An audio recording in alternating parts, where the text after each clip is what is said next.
क्या मेजर क्या डिफरेंस होगा फंडामेंटल राइट और डीपीएसपी में?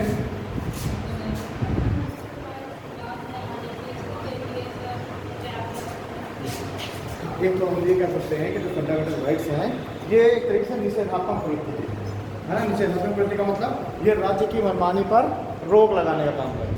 मतलब राज्य अपनी मनमानी नहीं कर सकता। आप पूरे डीपीएस को फंडामेंटल राइट में देखेंगे तो हर जगह लिखा हुआ है राज्य ऐसा नहीं कर सकता, राज्य नागरिकों के अधिकारों को नहीं कर सकता है ना। तो वो एक तरीके से क्या है, निषेधात्मक प्रवृत्ति का है, निगेटिव नेचर का है। और जो डीपीएसपी है ये पॉजिटिव नेचर का है।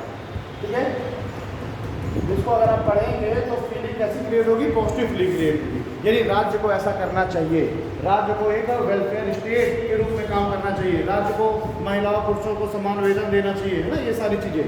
तो ये एक तरीके से निगेटिव फीलिंग क्रिएट कर रहा है, यानी कि निषेधात्मक प्रवृत्ति का, और ये सकारात्मक प्रवृत्ति का है, पहला चीज। दूसरा अगर इसका हम डिफरेंस देखें तो ये जो फंडामेंटल राइट है ये राजनीतिक लोकतंत्र, ये राजनीतिक लोकतंत्र होता है ना, पॉलिटिकल डेमोक्रेसी कौन दे रहा है, फंडामेंटल राइट। और अगर आप डीपीएसपी में देखें तो ये सोशियो एंड इकोनॉमिक जस्टिस की बात करता है, सामाजिक और आर्थिक लोकतंत्र एवं न्याय, सामाजिक एवं आर्थिक लोकतंत्र। तो अगर पूछा जाता है कि सामाजिक और आर्थिक लोकतंत्र, सोशल इकोनॉमिक डेमोक्रेसी किसमें है, तो वो डीपीएसपी। ठीक है, तीसरा हम इसमें डिफरेंस कह सकते हैं कि ये स्टेट के ऊपर फोर्सेबल नहीं है, बाध्यकारी नहीं है। ये स्टेट पर क्या है, फोर्सेबल है, यानी कि बाध्यकारी है। ये स्टेट पर क्या है, बाध्यकारी है, यानी कि स्टेट की इच्छा पर निर्भर नहीं कर रहा है ना, स्टेट पर क्या है, बाध्यकारी है। और ये बाध्यकारी नहीं है, यानी कि स्टेट अगर कैपेबल होगा तो आपको उपलब्ध कराएगा। ये बाध्यकारी है और ये बाध्यकारी नहीं है। इसके अलावा अगर एक और आप देख रहे हैं तो ये सुप्रीम कोर्ट में या फिर कहते हैं कि न्यायपालिका में ये वाद योग्य है, यानी कि अगर राज्य यानी जो स्टेट है वो अगर आपके किसी फंडामेंटल राइट को उपलब्ध नहीं करा रहा है तो आप जाकर कोर्ट पे आप केस कर सकते हैं, है ना। यानी कि ये वाद योग्य है और ये वाद योग्य नहीं है। वाद योग्य नहीं है मतलब कि राज्य की इच्छा पर या राज्य की कैपेसिटी को निर्भर करेगा। ठीक, मेजर डिफरेंस तो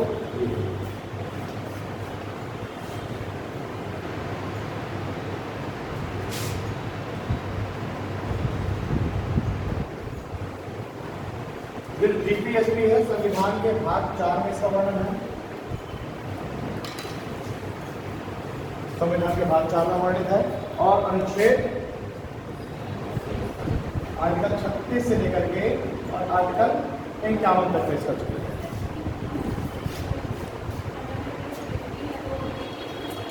फंडामेंटल ड्यूटी 51 में नहीं है, फंडामेंटल ड्यूटी है आर्टिकल 51A। जब कैपिटल लेटर में ABCD लिखा हो इसका मतलब क्या होता है कि वो अपने आप में एक अलग अनुच्छेद है, अपने आप में क्या है, एक अलग अनुच्छेद है। ओके, इसको लिया कहाँ से गया है,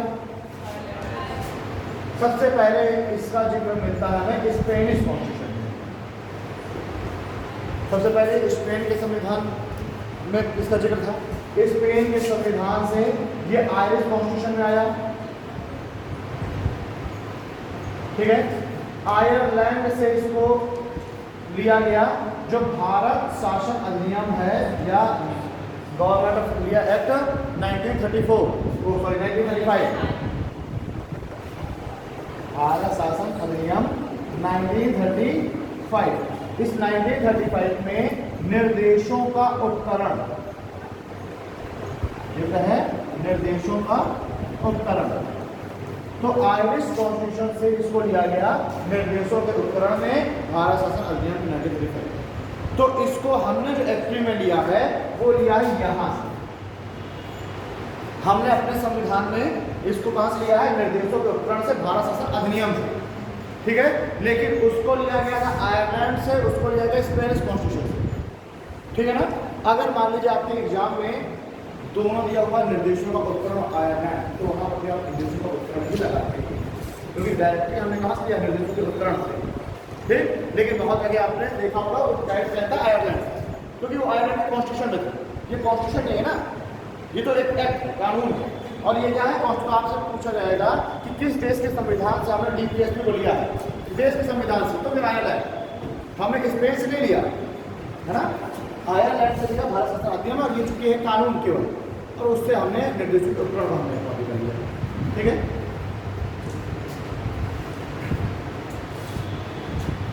तो हमने निर्देशों के उपकरण से ले लिया इसको।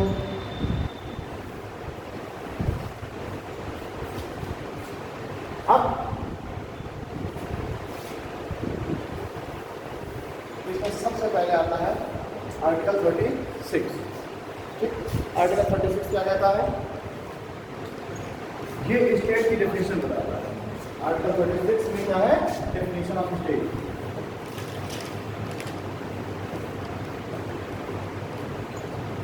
आर्टिकल 36 स्टेट की डेफिनेशन बता रहा है। ठीक है, लेकिन अगर कभी मान लीजिए आपके एग्जाम में क्वेश्चन आ जाए कि राज्य की परिभाषा किस अनुच्छेद में दी गई है, एक तो दिया हुआ आर्टिकल 12 और दूसरा दे सकता है आर्टिकल 36, तो वहाँ पे आप किसको सही करेंगे, आर्टिकल 12। ये जो आर्टिकल 12 है फंडामेंटल राइट का, उसमें भी स्टेट की डेफिनेशन बताई गई है, और उसमें बताया गया है कि राज्य में हम किसको शामिल करेंगे, है ना, प्रेसिडेंट को शामिल कर रहे हैं, प्रधानमंत्री है, संसद है, विधानसभा है ना, या फिर जितने भी इंस्टीट्यूशन से संस्थाएं हैं जिनका निर्माण किसी न किसी एक्ट के द्वारा किया गया है, वो चाहे पार्लियामेंट्री एक्ट के द्वारा किया गया हो या एक्जीक्यूटिव एक्ट के द्वारा किया गया हो, है ना, अगर किसी इंस्टीट्यूशन का निर्माण, चाहे वो जल विभाग हो, विद्युत विभाग हो, कोई विश्वविद्यालय हो, वो सब स्टेट में आएंगे, कोई भी ऑटोनोमस बॉडी स्टेट में आएगा। तो जो इसकी जो डेफिनेशन है वो बताई गई आर्टिकल 12 में, और आर्टिकल 36 में क्या कहा गया है, आर्टिकल 36 में कहा गया है कि स्टेट की डेफिनेशन वही होगी जो कि आर्टिकल 12 में दी गई। तो मेन रूप से तो आर्टिकल 12 का डेफिनेशन को एक्सप्लेन किया गया है, यहाँ पर सिर्फ आर्टिकल 12 का रेफरेंस दे दिया गया है। तो अगर दोनों आते हैं 12 और 36, तो फिर आप 12 को बताइए स्टेट की डेफिनेशन, और यहाँ पर दी गई स्टेट की डेफिनेशन अकॉर्डिंग टू आर्टिकल। ठीक है जी, नेक्स्ट आ रहा है आर्टिकल 37। आर्टिकल 37 क्या कहता है, आर्टिकल 37 कहता है कि जो DPSP है ये वाद योग्य नहीं है। आर्टिकल 37 कह रहा है कि DPSP न्यायालय में वाद योग्य नहीं है, और दूसरा चीज कह रहा है आर्टिकल 37 कि स्टेट एक लोक कल्याणकारी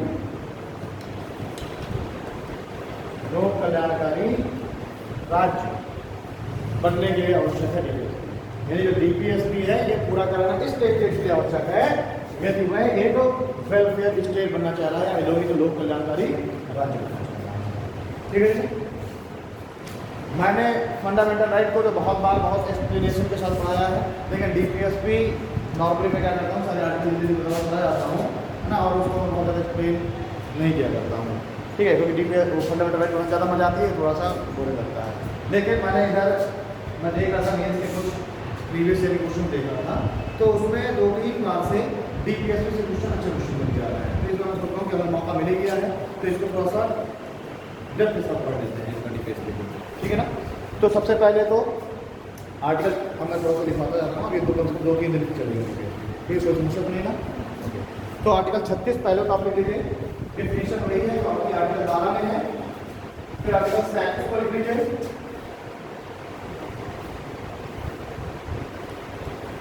आर्टिकल 37 में तो ये दोनों पॉइंट लिख लीजिए, वाद योग्य नहीं है और लोक कल्याणकारी राज्य के रूप में कार्य करेगा। अब उसके बाद जब हम आर्टिकल 38 से आर्टिकल 51 तक को पढ़ते हैं, ठीक है, आर्टिकल 38 से आर्टिकल 51 तक को पढ़ते हैं, तो इन आर्टिकल्स को भी हम कुछ प्रकारों में कुछ सिद्धांतों में बात करते हैं, अलग अलग सिद्धांत है इसके। दो उसके लिए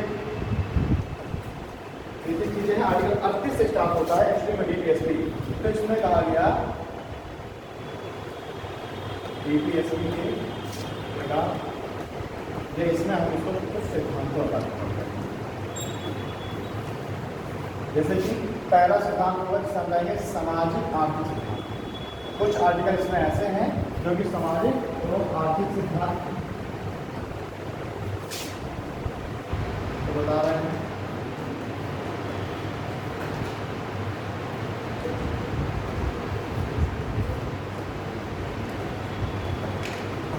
इसमें हम ऐसा नहीं करना कि हम 38 58 51 तक लाइन से चले जाएं, हम इनको अलग अलग सिद्धांतों में पढ़ेंगे। सामाजिक व आर्थिक सिद्धांत, दूसरा सिद्धांत है गांधीवादी सिद्धांत। यानी बहुत सारे लोगों का ये कहना है कि महात्मा गांधी ना तो कॉन्स्टिट्यूशनल असेंबली में शामिल थे, ना ही उनको कॉन्स्टिट्यूशनल असेंबली में कहीं पर भी उनके किसी भी सिद्धांत को रखा गया। ठीक है, इसलिए कहीं पर भी ना तो फंडामेंटल राइट एंड डीपीएसपी में महात्मा गांधी के किसी भी सिद्धांत को रखा ही नहीं गया है या उन्होंने कुछ कहा ही नहीं है, लेकिन ये गलत है। गांधी जी के कई सिद्धांत ऐसे हैं, चाहे वो आप आर्टिकल 42 को देख लीजिए, आप आर्टिकल 47 को देख लीजिए, आर्टिकल 48 को देख लीजिए, वो सब कहीं ना कहीं गांधी जी की जो विचारधारा है उनको ही शामिल किया गया है। चाहे वो गौ हत्या या गौवंश हत्या पर निषेध की बात की जाए, चाहे मादक पदार्थों पर निषेध की बात करें, चाहे ग्राम पंचायतों की स्थापना की बात करें, ये सब के सब क्या है अल्टीमेटली गांधी जी के सिद्धांत है ना, गांधी जी की विचारधारा है। तो आप ये कह सकते हैं कि डीपीएसपी में गांधी जी की विचारधारा को शामिल किया गया है। नेक्स्ट है कुछ अंतर्राष्ट्रीय सिद्धांत भी शामिल किए गए इसमें।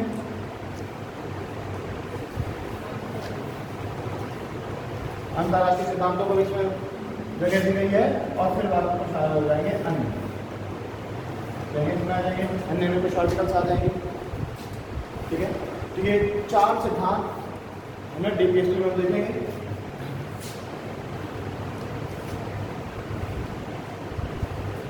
अब जो सामाजिक और आर्थिक सिद्धांत है इसको भी हम लोग कॉमन करते हैं।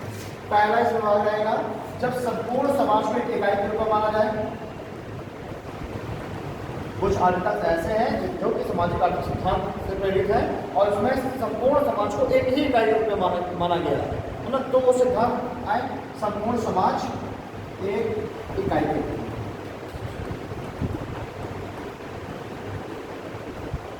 तो कुछ आर्टिकल्स इसके लिए आ रहे हैं, कुछ आर्टिकल्स हैं जिसमें स्त्री व बच्चों के लिए है। ठीक है, तो सामाजिक आर्थिक सिद्धांत में कुछ सिद्धांत ऐसे हैं जिसमें संपूर्ण समाज को एक इकाई के रूप में माना गया है और कुछ सिद्धांत ऐसे हैं जो कि बच्चों और महिलाओं को ध्यान में रख के बनाए गए हैं।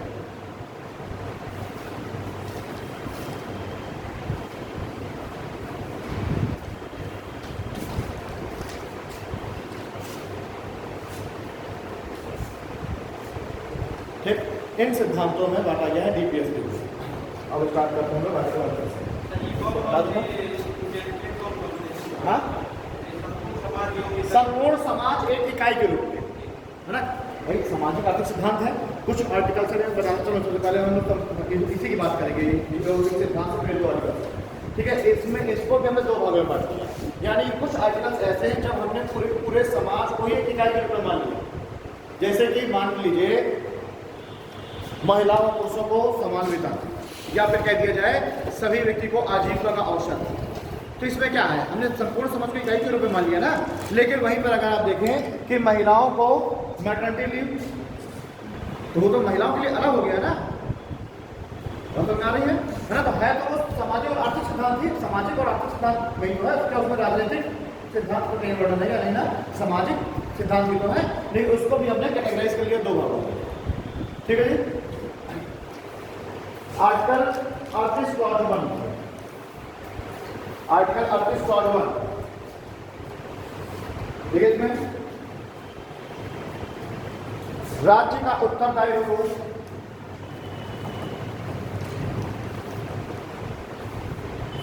राज्य का उत्तरदायित्व सामाजिक,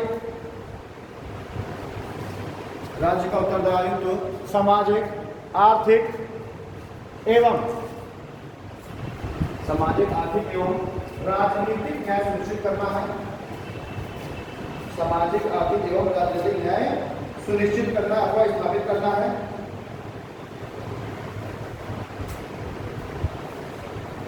सामाजिक, आर्थिक एवं राजनीतिक न्याय सुनिश्चित अथवा स्थापित करना है तथा वंचित वर्गों के लिए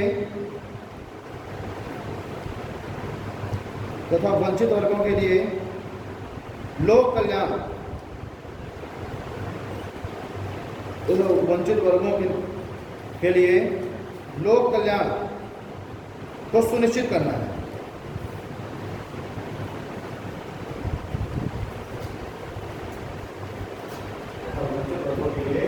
लोक कल्याण सुनिश्चित करना है। यह अवधारणा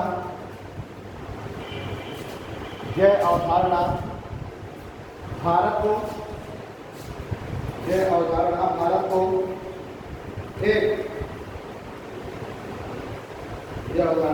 को एक लोक कल्याणकारी राज्य बनाती है।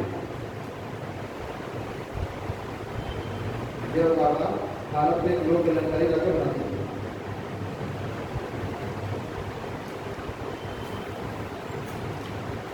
ये जो आर्टिकल 38 क्लॉज 1 है, ये पूरे संविधान का एकमात्र आर्टिकल है जो कि सामाजिक, आर्थिक और राजनीतिक न्याय की बात करता है।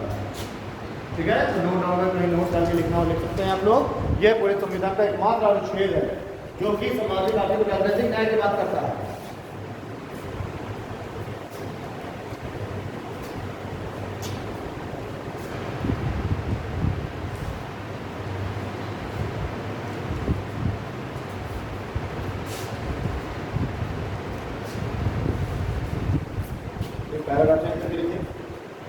देखिए, लोक कल्याणकारी राज्य को पूंजीवादी व्यवस्था में सुधार के रूप में देखा जाता है।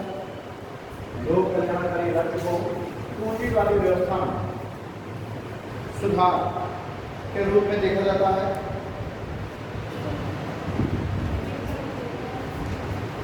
लोक कल्याणकारी राज्य को पूंजीवादी व्यवस्था में सुधार के रूप में देखा जाता है। यानी कि देखिए, लोक कल्याणकारी राज्य का मतलब ये है कि समाज के प्रत्येक वर्ग का उत्थान किया जाता है। लोक कल्याणकारी राज्य क्या हुआ कि समाज का जो वंचित, जो शोषित वर्ग है उसको भी मेन स्ट्रीम में लेके आना, उसका भी विकास के अवसर उसको भी उपलब्ध कराना। ठीक है, और इसी के लिए राज्य क्या करता है, टैक्स का कलेक्शन करता है और जो वंचित वर्ग हैं उनको सुविधाएं प्रदान करता है। ठीक है, तो लोक कल्याणकारी जो राज्य है उसका उद्देश्य क्या है, पूंजीवादी व्यवस्था को ना, उसके लिए जो है लोक कल्याणकारी राज्य का ये सिद्धांत आया। अब इसके लिए देखिए राज्य क्या कर रहा है, राज्य जो संपन्न वर्ग हैं उनसे राजस्व को एकत्रित करता है और जो वंचित वर्ग है उनके लिए उस राजस्व को खर्च करता है। वही चीज है ना, टैक्स के रूप में उसने कलेक्ट किया पैसे को, जो संपन्न वर्ग है और जो वंचित वर्ग है उनके लिए वो खर्च कर रहा है। भाई जो फ्री राशन मिल रहा है या फिर सब्सिडीज मिल रही हैं, एसपीजी में सब्सिडी हो या फिर जो भी है, तो स्टेट किस लिए दे रहा है, भाई एक तरीके से वो वेलफेयर स्टेट बन रहा है ना। तो वेलफेयर स्टेट का जो सिद्धांत है इसको पूरा करने के लिए ये हो रहा है। तो इसमें देखिए राज्य संपन्न वर्गों से राजस्व एकत्रित करके वंचित वर्गों का कल्याण सुनिश्चित करता है। वंचित वर्गों का कल्याण सुनिश्चित करता है।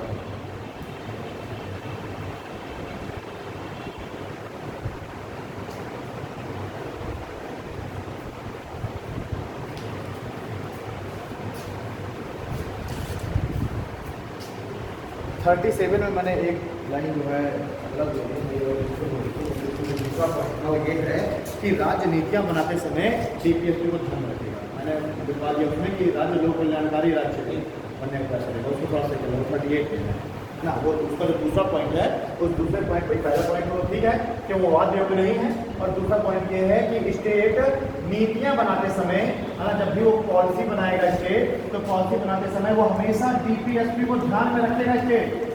मतलब देखिए, वाद योग्य नहीं है वो राज्य के लिए, या मैं कह रहा हूँ राज्य के लिए फोर्सेबल नहीं है, बाध्यकारी नहीं है, लेकिन फिर भी राज्य क्या कर रहा है कि हमेशा जब भी पॉलिसी बनाएगा तो डीपीएसपी को ध्यान में रखेगा। ठीक है ना, तो नजरअंदाज नहीं कर सकता, क्यों, क्योंकि स्टेट का कर्तव्य है वेलफेयर स्टेट बनना, और डीपीएसपी उसके ये उपलब्ध करा रहा है। अगर आपको वेलफेयर स्टेट बनना है तो ये पॉइंट्स आप पूरे करिए। ठीक है ना, तो हमेशा स्टेट क्या करेगा, पॉलिसी बनाते समय डीपीएसपी को ध्यान रखेगा, इसका कभी उल्लंघन नहीं कर सकता। ठीक है, राज्य नीतियां बनाते समय डीपीएसपी को ध्यान रखेगा।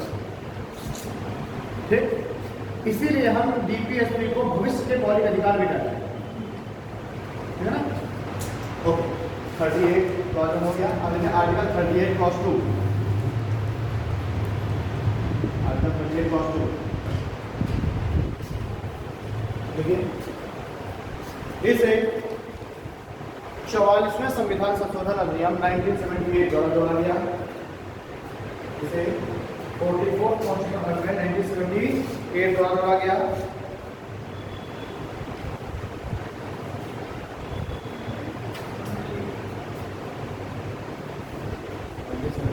द्वारा जोड़ा गया। देखिए, राज्य का यह प्रयास होगा कि राज्य का यह प्रयास होगा कि वह राज्य का यह प्रयास होगा कि वह आय की असमानता को राज्य का यह प्रयास होगा कि वह आय की असमानता को न्यून करने का प्रयास करे।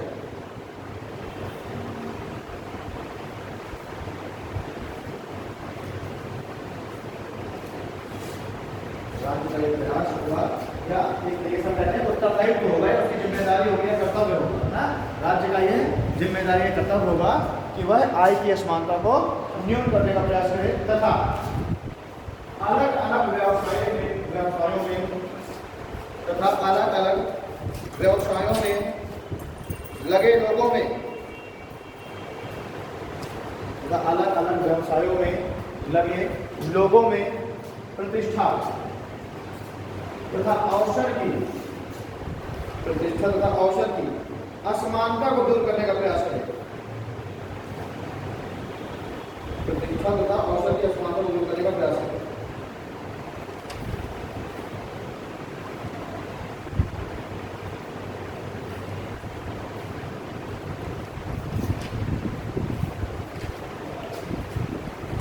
ठीक है, अब देखिए इसके लिए स्टेट क्या कर रहा है, इसको तो वंचित लोगों को भी उठाना है ना। तो बहुत सारी योजनाएं आएंगी, जैसे कि तमाम तरह की स्टार्टअप योजना नहीं आती, गवर्नमेंट उसमें जो है फंड देती है, जैसे कि आपने नाम सुना मुद्रा योजना है ना। मुद्रा योजना आप जैसे कि अगर आप देखें कोविड के बाद 10,000 रुपया जो भी ठेले लगाने वाले थे उनको कहा सरकार ने कि आप बिना किसी गारंटी के आपको बैंक से 10,000 रुपया तो मिल जाएगा। वो इसलिए मान लीजिए कोई सब्जी लगाने वाला है तो उसको तो 10,000 रुपया चाहिए ना सब्जी लाने के लिए, तो किसी भी नज़दीकी बैंक से जाकर जहाँ पर उसका अकाउंट है बिना गारंटी के उसको 10,000 रुपया मिलेगा और उस पैसे से वो सामान नहीं करके तो हर महीने को 1,000 रुपया।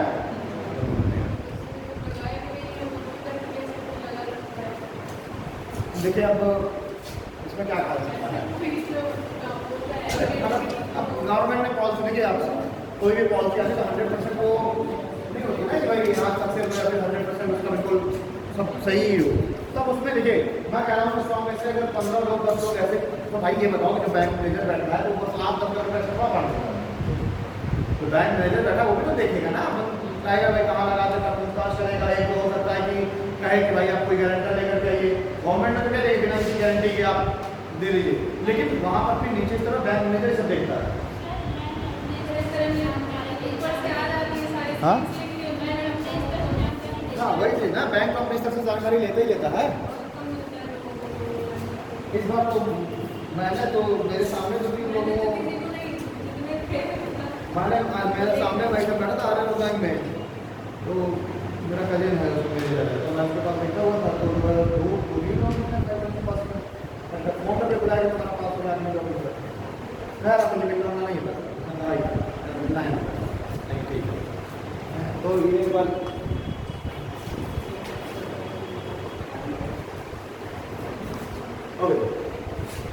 आर्टिकल 38 क्रॉस हो गया। अब देखिए आर्टिकल 39A,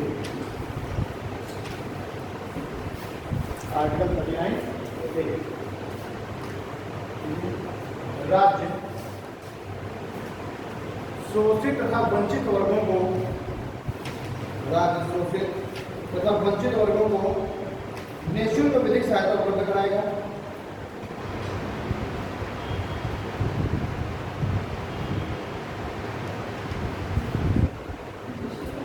निःशुल्क विधिक सहायता उपलब्ध कराएगा। तो उसी तरह वंचित लोगों को निःशुल्क विधिक सहायता उपलब्ध कराएगा। ठीक, और इसके लिए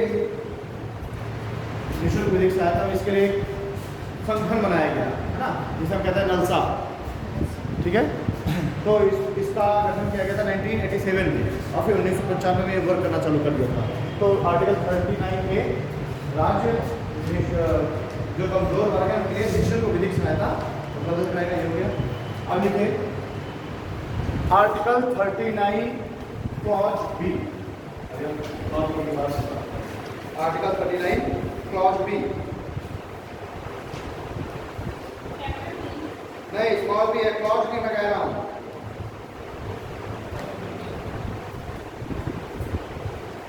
ये है आर्टिकल 39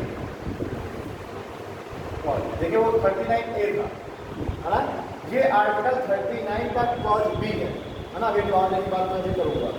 आर्टिकल 39 क्लॉज बी, इसमें लिखिए राज्य भौतिक संसाधनों का, राज्य भौतिक संसाधनों का स्वामित्व, राज्य भौतिक संसाधनों का स्वामित्व एवं नियंत्रण, स्वामित्व एवं नियंत्रण इस प्रकार सुनिश्चित करेगा, स्वामित्व एवं नियंत्रण इस प्रकार सुनिश्चित करेगा जिससे समाज का साझा हित सुनिश्चित, जिससे समाज का साझा हित सुनिश्चित हो।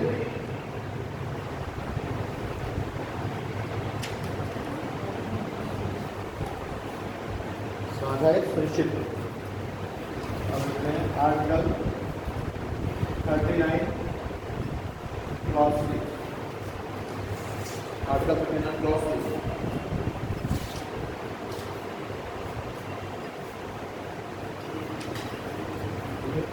राज्य आर्थिक व्यवस्था को, आर्टिकल 39 क्लॉज 3 राज्य आर्थिक व्यवस्था को इस प्रकार व्यवस्थित करेगा, राज्य आर्थिक व्यवस्था को इस प्रकार व्यवस्थित करेगा कि धन एवं, राज्य आर्थिक व्यवस्था को इस प्रकार व्यवस्थित करेगा कि धन एवं उत्पादन के साधन, कुछ हाथों में ही संकेंद्रित ना हो, कि धन एवं उत्पादन के साधन कुछ हाथों में ही संकेंद्रित ना हो।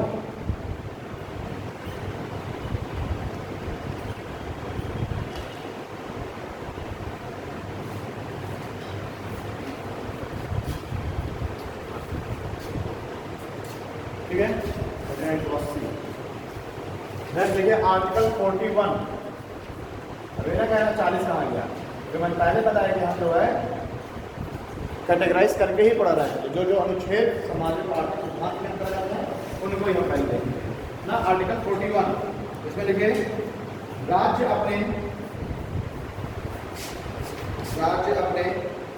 आर्थिक सामर्थ्य एवं विकास, राज्य अपने आर्थिक सामर्थ्य और विकास की सीमाओं के अंतर्गत, आर्थिक सामर्थ्य और विकास की सीमाओं के अंतर्गत कुछ दशा में काम पाने तथा शिक्षा पाने के अधिकार को सुनिश्चित करेगा। अपने सामर्थ्य के अनुसार काम पाने तथा शिक्षा पाने के अधिकार को सुनिश्चित करेगा।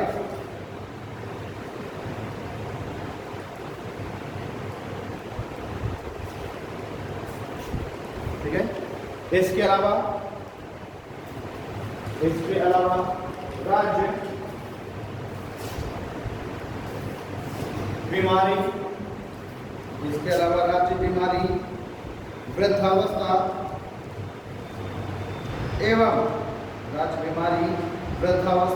एवं विकलांगता की दशा में लोक सहायता उपलब्ध कराएगा। विकलांगता की दशा में लोक सहायता उपलब्ध कराएगा।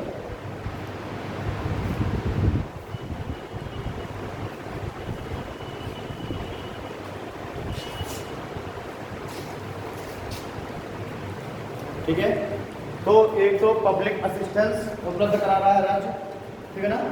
पब्लिक असिस्टेंस मतलब जन सहायता, और जन सहायता में जैसे मिला ऐसा जो कि मानसिक हो, वृद्ध हो, है ना, विकलांग हो, तो ऐसे व्यक्तियों को लोक सहायता उपलब्ध कराएगा राज्य।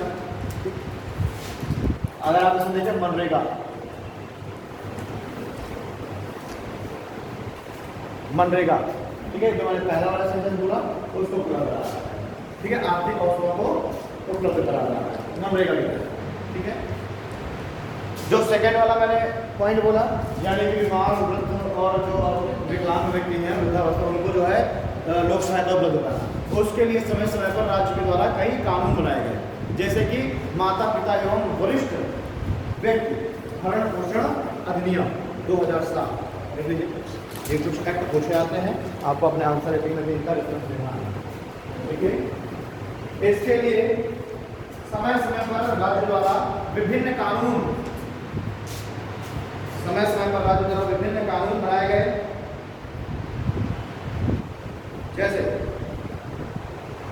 जैसे माता पिता एवं वरिष्ठ नागरिक, जैसे माता पिता एवं वरिष्ठ नागरिक भरण पोषण,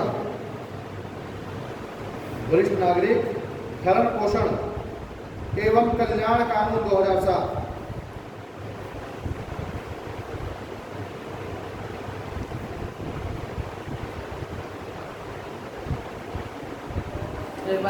जैसे माता पिता एवं वरिष्ठ नागरिक भरण पोषण एवं कल्याण अधिनियम 2007, ठीक है।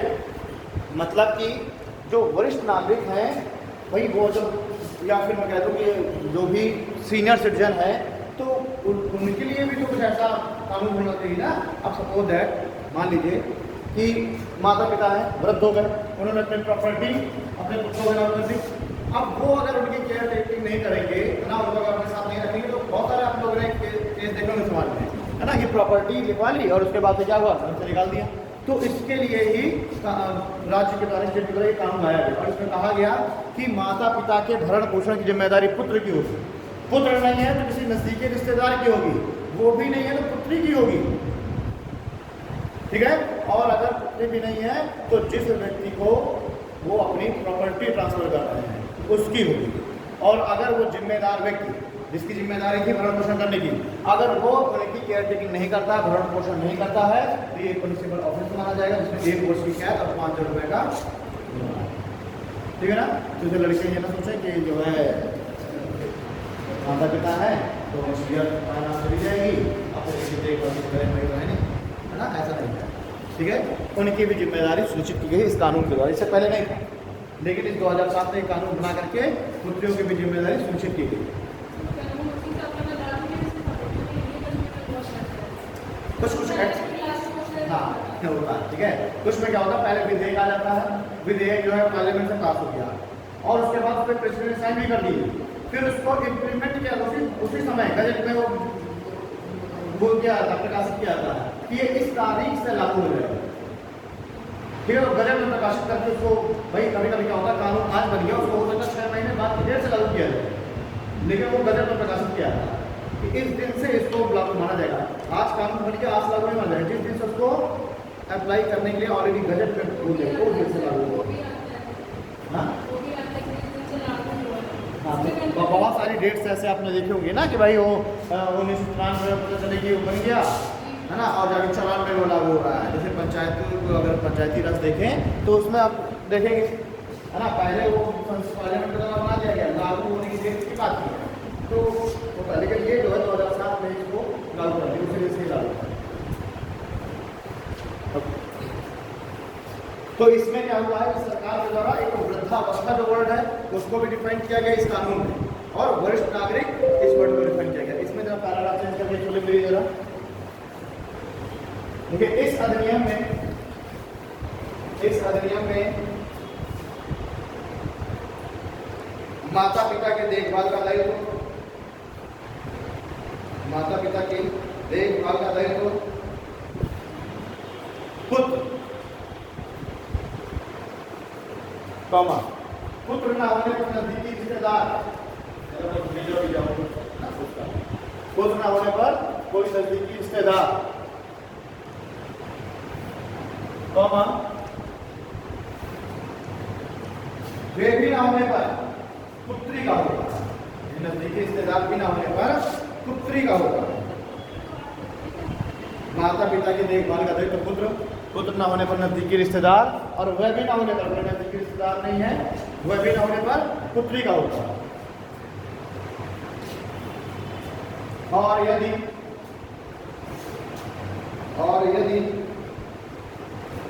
संतानें अपने दायित्व का निर्वहन, और यदि संतानें अपने दायित्व का निर्वहन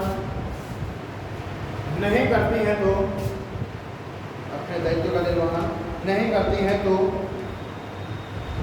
वह न्यूनतम 1 वर्ष की कैद, नहीं करती हैं तो वह न्यूनतम 1 वर्ष की कैद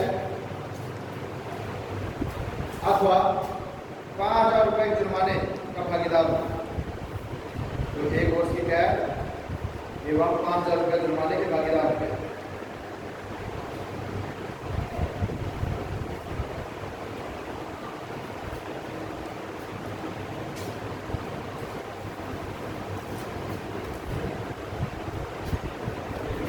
संतानहीन दंपति के भरण पोषण की जिम्मेदारी, संतानहीन दंपति के भरण पोषण की जिम्मेदारी ऐसे रिश्तेदार की होगी, संतानहीन दंपति के भरण पोषण की जिम्मेदारी ऐसी दंपति की होगी, तो ऐसे रिश्तेदार की होगी जो कि दंपति के संपत्ति का उत्तराधिकारी होता है, जो कि उस दंपति के, दंपति मतलब उस पति पत्नी के संपत्ति का उत्तराधिकारी होता है।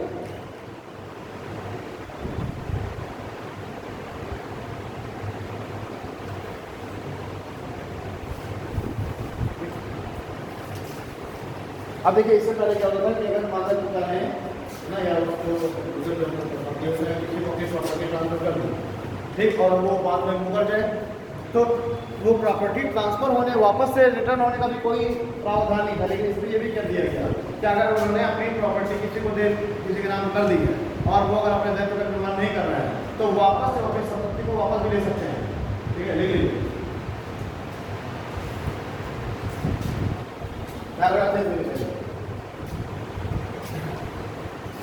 लेकिन भरण पोषण ना करने की दशा में, भरण पोषण ना करने की दशा में,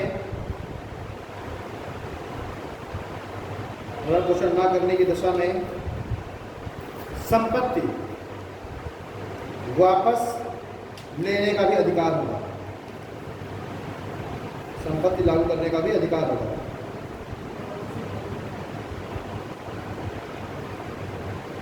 संपत्ति वापस देने का भी अधिकार होगा, पोषण ना करने के समय संपत्ति वापस देने का भी अधिकार होगा। अच्छा, अभी जो कानून है एक चूंकि ये डीपीएसपी है ना, डीपीएसपी का मतलब है कि जिस दिन से लागू हो गया हर एक राज्य सरकार पर बाध्यकारी नहीं, मतलब इसको लागू करने करना, ठीक, जिस दिन से इस कानून को लागू कर दिया गया अब ये राज्य सरकारों पर छोड़ दिया गया कि जो भी राज्य सरकार चाहे वो इसको लागू कर सकती है, जो चाहती है कि अभी नहीं है लागू करने की कंडीशन में उसको कुछ दिन के एक्सटेंड कर सकती है, ठीक है। तो लिखिए इस कानून को लागू करने की जिम्मेदारी राज्य सरकारों पर होगी, इस कानून को लागू करने की जिम्मेदारी राज्य सरकारों पर होगी।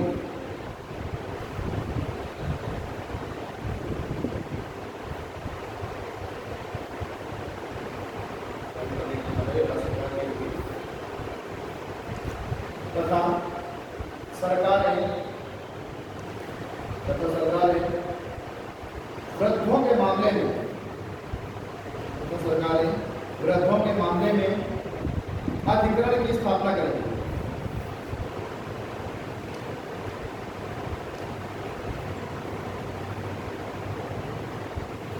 मतलब उपरोक्त मामले में सरकारें एक अधिकरण ट्रिब्यूनल का गठन करेंगी। यह ट्रिब्यूनल, यह अधिकरण 90 दिनों के भीतर, यह अधिकरण 90 दिनों के भीतर मामले की सुनवाई करेगा।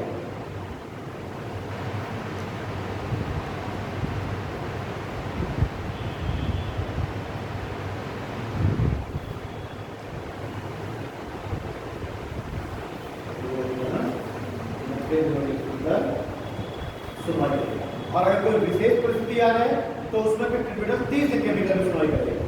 ठीक है, नॉर्मल कंडीशन में 90 दिन, लेकिन कोई विशेष परिस्थिति है तो फिर 30 दिनों के भीतर मामले सुनवाई करेगा। ठीक है, पैराग्राफ चेंज कीजिए। देखिए, राज्य सरकारें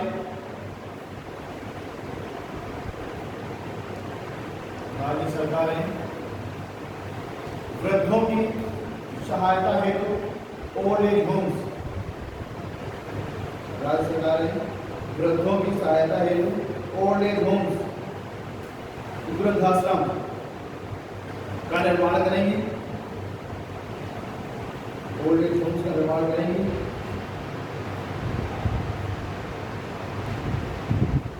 तथा ऐसे दंपत्ति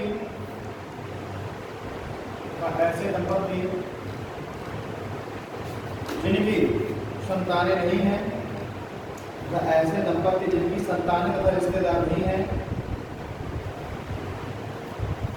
ऐसे दंपत्ति जिनकी संतानें तथा रिश्तेदार नहीं हैं, उनके भरण पोषण की जिम्मेदारी सरकार पर है। उनके भरण पोषण की जिम्मेदारी राज्य सरकार की है। राज्य सरकार पर है।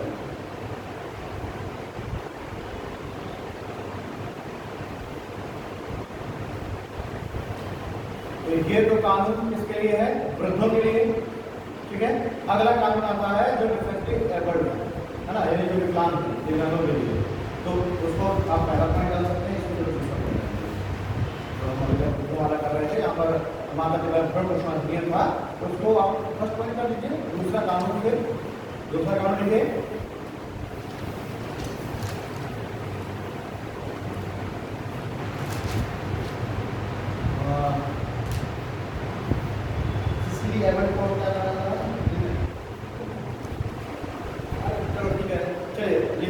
दिव्यांग सहायता अधिनियम 2016, दिव्यांग सहायता ऑब्जेक्ट करें कल्याण विधेयक, दिव्यांग सहायता कल्याण विधेयक 2016।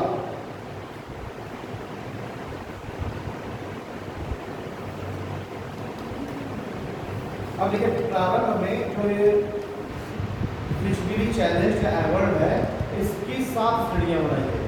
मतलब 7 श्रेणियों में हम अगर कोई है तो उसको हम फिजिकली चैलेंज कैसे करते हैं, दिव्यांग कैसे करते हैं।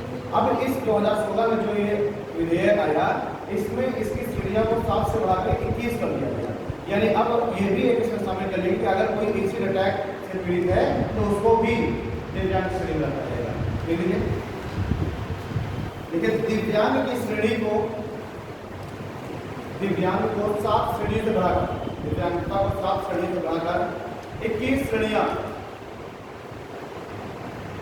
दिव्यांगता को 7 श्रेणी से बढ़ाकर 21 श्रेणियों में वर्गीकृत कर दिया गया। दिव्यांगता को 7 श्रेणी से बढ़ाकर 21 श्रेणियों में वर्गीकृत कर दिया गया तथा अब एसिड अटैक पीड़ितों को भी, एसिड अटैक पीड़ितों को भी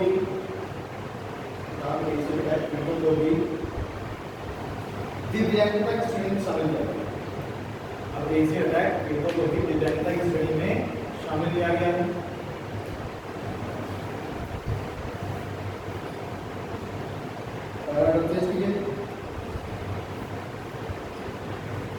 यदि कोई व्यक्ति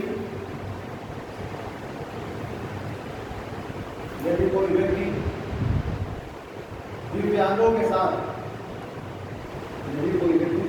साथ किसी भी प्रकार का दुर्व्यवहार करता है, यदि कोई व्यक्ति दिव्यांगों के साथ किसी भी प्रकार का दुर्व्यवहार करता है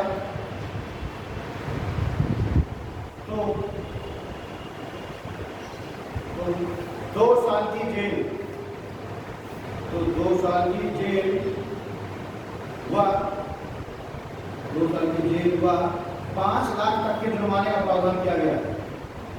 2 साल की जेल व 5 लाख तक के जुर्माने का प्रावधान किया गया है।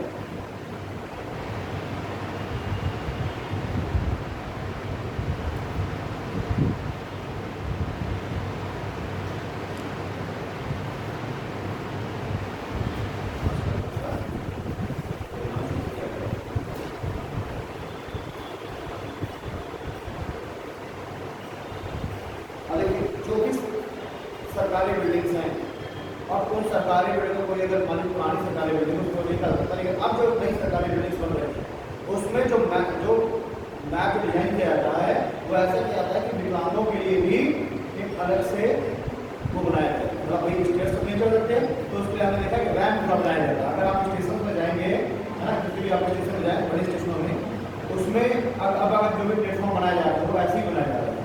स्टेयर्स है तो उसके साथ साथ में रैम्प भी बनाया जाता है जिससे लोग आराम से व्हीलचेयर से जा सकते हैं। ठीक है, कोई भी नई सरकारी बिल्डिंग बन रही है उसमें मैप को उसको शामिल ही कर दिया गया है। हर एक सरकारी बिल्डिंग में महिलाओं को विकलांगों का एक्सेस हो सके उसके लिए रैम्प बनाया गया है। हो गया ना। दूसरी चीज और इसमें एक और चीज कर रहे हैं, ठीक है, तो दिया गया। अच्छा, इसमें हमें इधर क्वेश्चन शुरू कर दिया गया।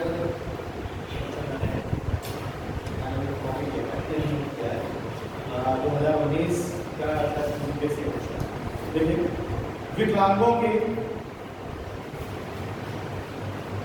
के कल्याण के लिए, विकलांगों के कल्याण के लिए सरकार के प्रयास के साथ साथ, विकलांगों के कल्याण के लिए सरकार के प्रयास के साथ साथ सामाजिक दृष्टिकोण में, विकलांगों के कल्याण के लिए सरकार के प्रयास के साथ साथ सामाजिक दृष्टिकोण में परिवर्तन अनिवार्य है। परिवर्तन अनिवार्य व्याख्या।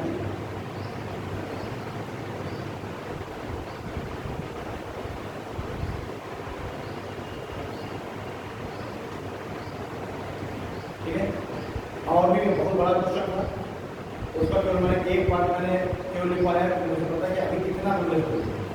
ठीक है, जितना वो क्वेश्चन था वो अगर पूरा क्वेश्चन अगर लिखने को दे दिया तो तुम लोग करवा सकते क्या लिखा है। ठीक है, तो ये इजी है तो तुम लोग लिख सकते हो। भाई सीधी सी बात है ना कि भाई सरकार तो प्रयास कर ही रही है, लेकिन क्या सरकार के जो किए जा रहे प्रयास है उससे क्या विकलांगों का लक्ष्य सुनिश्चित हो जाएगा? जब तक कि समाज में रहने वाला प्रत्येक वर्ग, प्रत्येक व्यक्ति अपनी जो दृष्टिकोण है वो नहीं बदलेगा। सीधी बात ना, सरकार तो प्रयास कर रही है ठीक है, लेकिन हमको भी अपना दृष्टिकोण बदलना पड़ेगा, हमको भी उनके लिए असिस्टेंस की व्यवस्था करनी पड़ेगी, तब उनका कल्याण सही मायने से निश्चित हो जाएगा। हाँ, बस उसको एक क्वेश्चन तो पूछना है सरकार के कौन कौन से प्रयास चल रहे हैं। कि यहाँ एक चीज और, विकलांगों को 4% रिजर्वेशन सरकारी नौकरी में देने का प्रावधान किया गया। ये भी इसी के लिए है, विकलांगों का कल्याण सुनिश्चित करने के लिए सरकारी नौकरी में विकलांगों के लिए 4% आरक्षण का प्रावधान किया गया है। सरकारी नौकरी में दिव्यांगों के लिए 4% आरक्षण का प्रावधान किया गया है।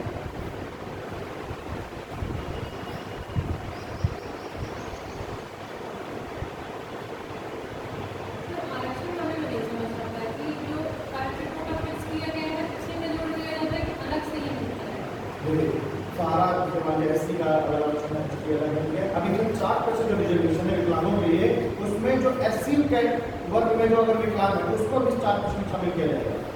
एसटी वाले को ऐसा नहीं है कि एससी एसटी का अलग दिया गया और जो विकलांग उसमें नहीं, पूरे विकलांगों के लिए 4% रिजर्वेशन अलग है। अब देखिए, रिजर्वेशन को कोई भी ले सकता है, कोई अगर फिजिकली एबल्ड है तो अब उसको डिसाइड करना है कि उसको ये वाला आरक्षण चाहिए या फिर वो वाला चाहिए, और ज़्यादा फायदेमंद कौन सा है, ये वाला। क्योंकि 100 में से मुश्किल से मुझे लगता है 4 या 5 एरिया से फिजिकली एबल्ड होंगे जो कि फॉर्म भरेंगे, सीधी बात है। तो उसमें इसमें सरकारी नौकरी मिलना ज़्यादा आसान है। ठीक है ना, तो 4% रिजर्वेशन है दिव्यांगों के लिए। खत्म हो गया 41। नेक्स्ट लिखिए आर्टिकल 42। आर्टिकल 42 देखिए, राज्य काम के लिए मानवोचित एवं न्यायोचित दशाएं उपलब्ध कराएगा। राज्य काम के लिए मानवोचित एवं न्यायोचित दशाएं उपलब्ध कराएगा।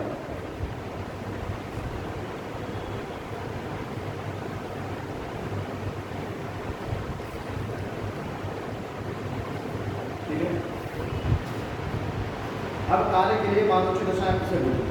आपके शब्दों में क्या होना चाहिए कार्य के लिए मानवोचित दशाएं?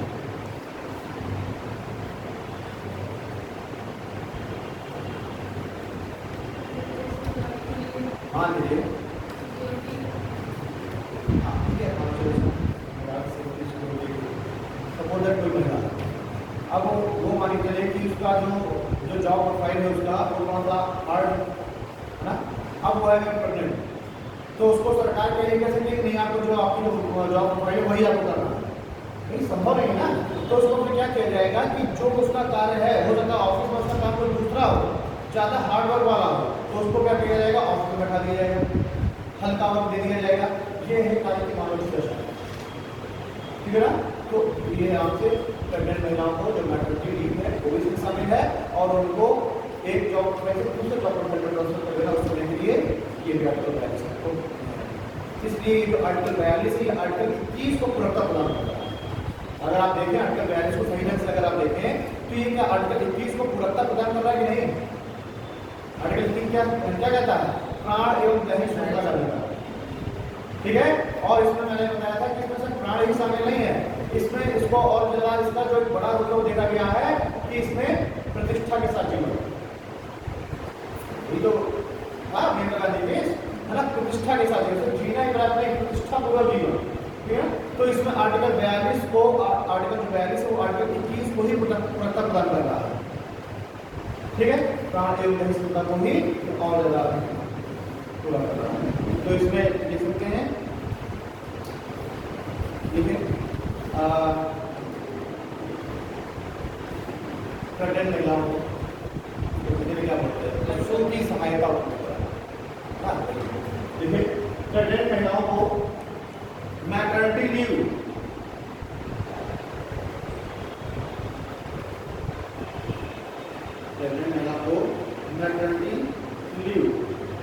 उपलब्ध कराई जाएगी।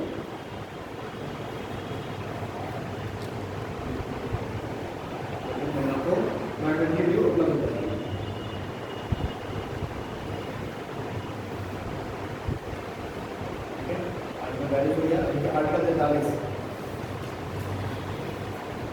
आर्टिकल 43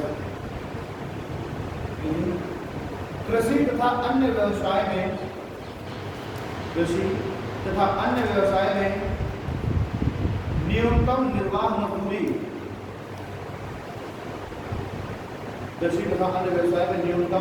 निर्वाह मजदूरी सुनिश्चित होगी, न्यूनतम निर्वाह मजदूरी सुनिश्चित करेगा। ये सब राज्य के लिए है, चल रहा है राज्य की जिम्मेदारियां। कृषि तथा अन्य व्यवसाय के लिए राज्य न्यूनतम निर्वाह मजदूरी सुनिश्चित करेगा।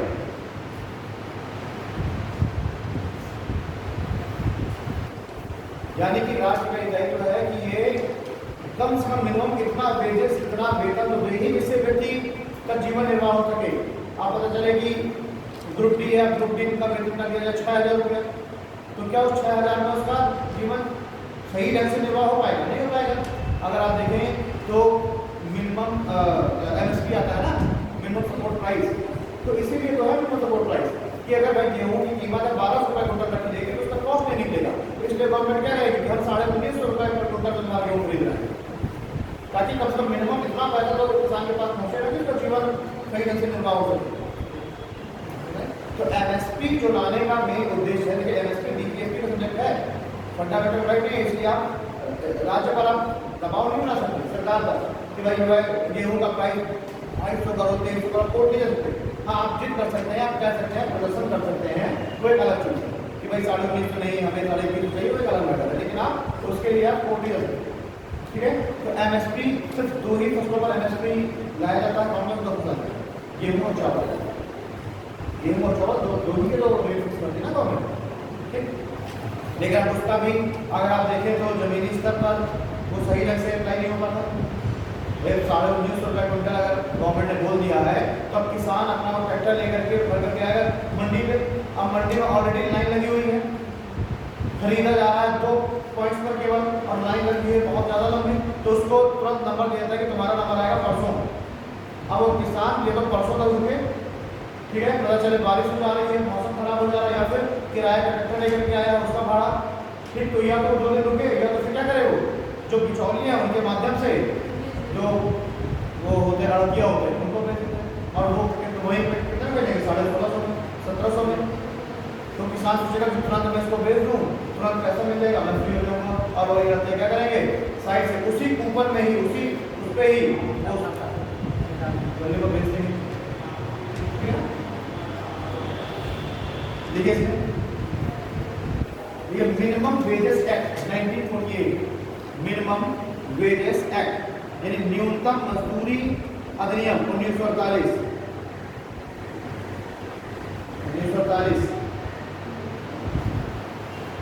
के अधीन,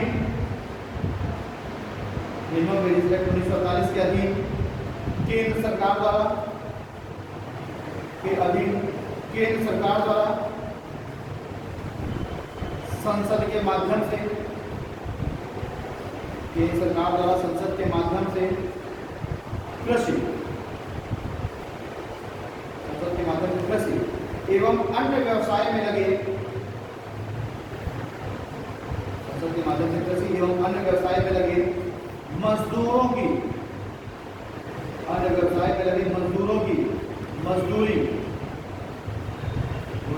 मजदूरी सुनिश्चित की जाती है, ये तय की जाती है, मजदूरी सुनिश्चित की जाती है।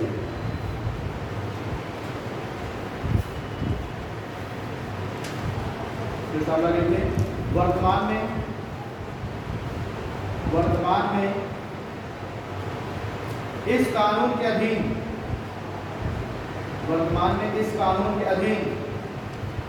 कृषि में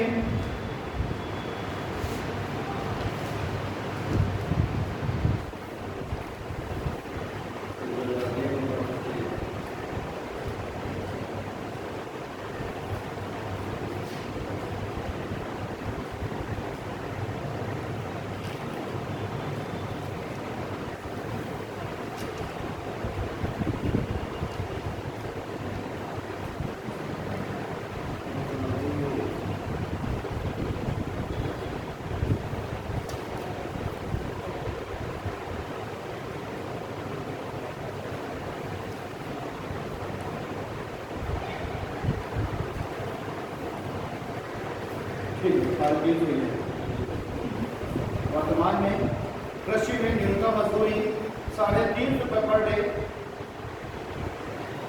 तथा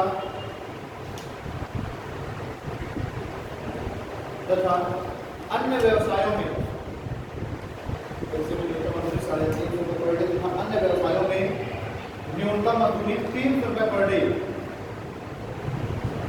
300 रुपये पर डे प्रतिदिन निर्धारित की गई है।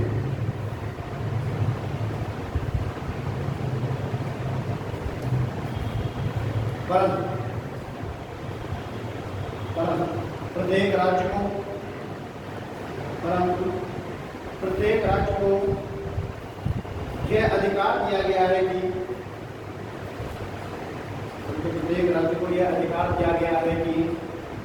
राज्य के अधीन व्यवसायों में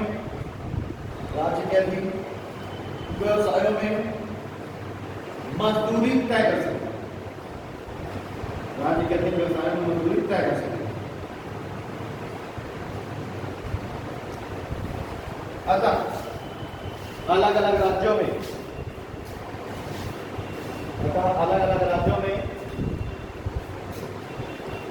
न्यूनतम मजदूरी अलग अलग पाई जाती है। अलग अलग राज्यों में न्यूनतम मजदूरी अलग अलग पाई जाती है।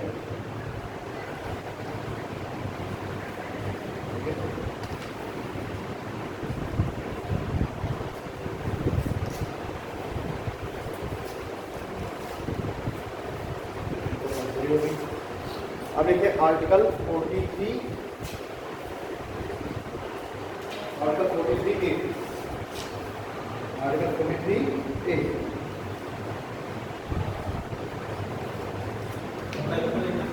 हाँ, आर्टिकल 43A अलग आर्टिकल ही है। उसमें लिख लीजिए समाजवादी विचारधारा। मेरी जो राज्य है वो समाजवादी विचारधारा को अपनाएगा, समाजवादी विचारधारा।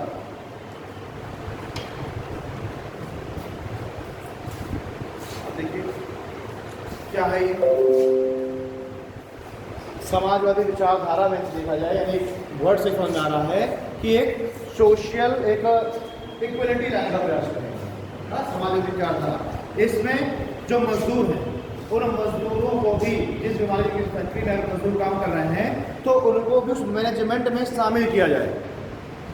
मान मजदूर है, अब इस तरह अगर वो लॉ मेकिंग बॉडी में अगर मजदूर शामिल नहीं है, उनका प्रतिनिधित्व नहीं है, तो जो कंपनी के जो डायरेक्टर्स हैं या जो अधिकारी हैं वो अपने हिसाब से कानून बनाएंगे और मजदूरों पर वो कानून लागू किया जाएगा। इसलिए कहा गया कि भाई एक सामाजिक विचारधारा को बनाने के लिए मजदूरों को भी उस मैनेजमेंट में शामिल किया जाएगा, यानी कि उस कंपनी के लिए जो कानून बनाने वाली बॉडी है, संस्था है, उसमें मजदूरों का भी प्रतिनिधित्व किया जाएगा।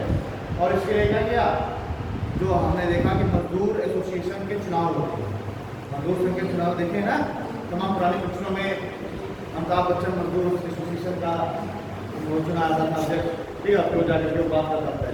तो अब सारे मजदूरों को तो बैठाया नहीं सकता, इसलिए उस मजदूर एसोसिएशन का एक अध्यक्ष चुना जाएगा और वो हमेशा जब भी बोर्ड ऑफ डायरेक्टर्स की मीटिंग होगी कंपनी के, तो उसमें उसको भी बुलाया जाएगा। कंपनी के लिए कोई भी कानून बनाया जा रहा है तो उसमें उसको भी सहमति उसकी भी आवश्यक है, ठीक है। ये क्या क्यों है, सामाजिक विचारधारा को सुनिश्चित करने के लिए, ठीक है। फिर सुन लीजिए, लेकिन सरकार द्वारा उद्योगों में, सरकार द्वारा उद्योगों में मजदूरों की, सरकार द्वारा उद्योगों में मजदूरों की भागीदारी सुनिश्चित करने के लिए, उद्योगों में मजदूरों की भागीदारी सुनिश्चित करने के लिए कानून बनाया गया।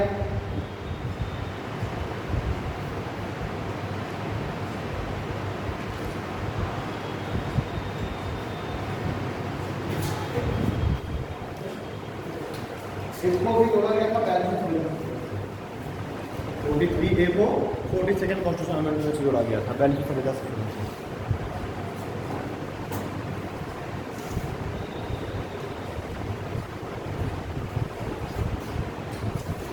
अब देखिए ये आर्टिकल लाने के पीछे का उद्देश्य क्या है। एक तो उस लॉ मेकिंग बॉडी में अगर मजदूरों का भी प्रतिनिधित्व होगा तो उनके जो अधिकारों का हनन नहीं हो पाएगा, ठीक। दूसरी चीज़ ये कहा गया कि भाई जो मजदूर हैं वो काम कर रहे हैं, लेकिन उस प्रोडक्ट के साथ या उनके काम के साथ उनका भावनात्मक एक अटैचमेंट नहीं हो पाता। क्यों? क्योंकि भाई अब ये बताइए, कोई मजदूर है वो कहेगा कि मैं अगर बहुत ज़्यादा तेज़ मेहनत करूँगा, बहुत तेज़ काम करूँगा, तब भी मेरी सैलरी 20 जा रही है, और मैं आराम से रिलैक्स होकर काम करूँगा तो भी सैलरी मेरी 20 जा रही है। तो क्यों वो मेहनत करेगा? नहीं करेगा, क्योंकि उसका एक भावनात्मक एक ना अटैचमेंट, जुड़ाव नहीं हो पाया प्रोडक्शन के साथ। तो क्या इससे प्रोडक्शन बढ़ेगा, उत्पाद बढ़ेगा? नहीं।